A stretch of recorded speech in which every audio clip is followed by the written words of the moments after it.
क्या आपको पता है, कभी कभी कुछ घरों की दीवारें उनके रहस्यों को हमेशा के लिए अपने अंदर कैद कर लेती हैं। ऐसा ही एक रहस्य छिपा है बंगला नंबर 17 के अंदर।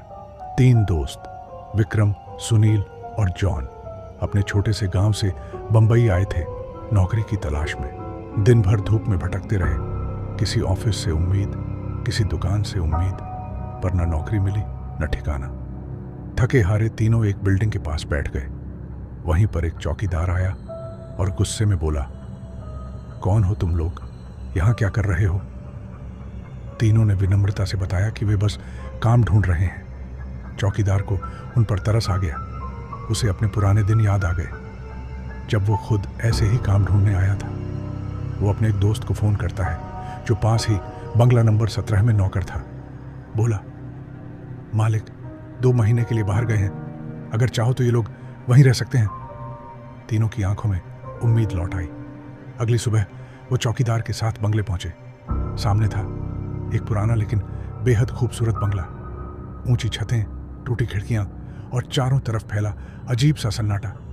तीनों अंदर गए और लगा जैसे किसी पुराने जमाने की हवेली में कदम रख लिया हो। वो रुक गए, राहत की सांस ली और सोचा कि अब सब ठीक हो जाएगा।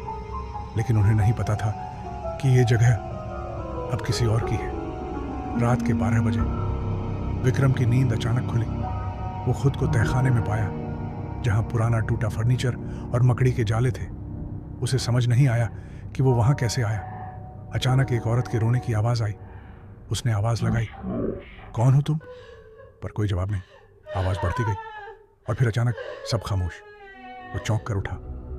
अब वो फिर से अपने बिस्तर पर था, पसीने में लथपथ। सुनील और जॉन ने मजाक उड़ाया, सपना था यार। विक्रम ने भी मान लिया और सो गया। अगले दिन जब तीनों बंगले के गेट से बाहर निकले, एक औरत आई सफेद साड़ी में।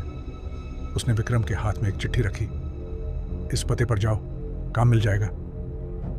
इतना कहकर वो पलटते ही गायब हो गई। तीनों हैरान थे, लेकिन उन्हें काम की जरूरत थी।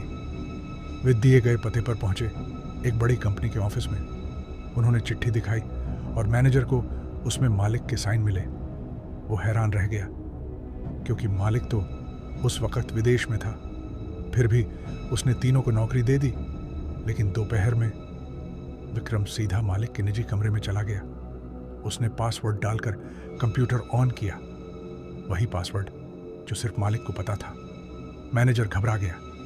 कुछ देर बाद जब मालिक का फोन आया, उसने चिल्लाकर कहा, किसी ने मेरा सिस्टम हैक किया है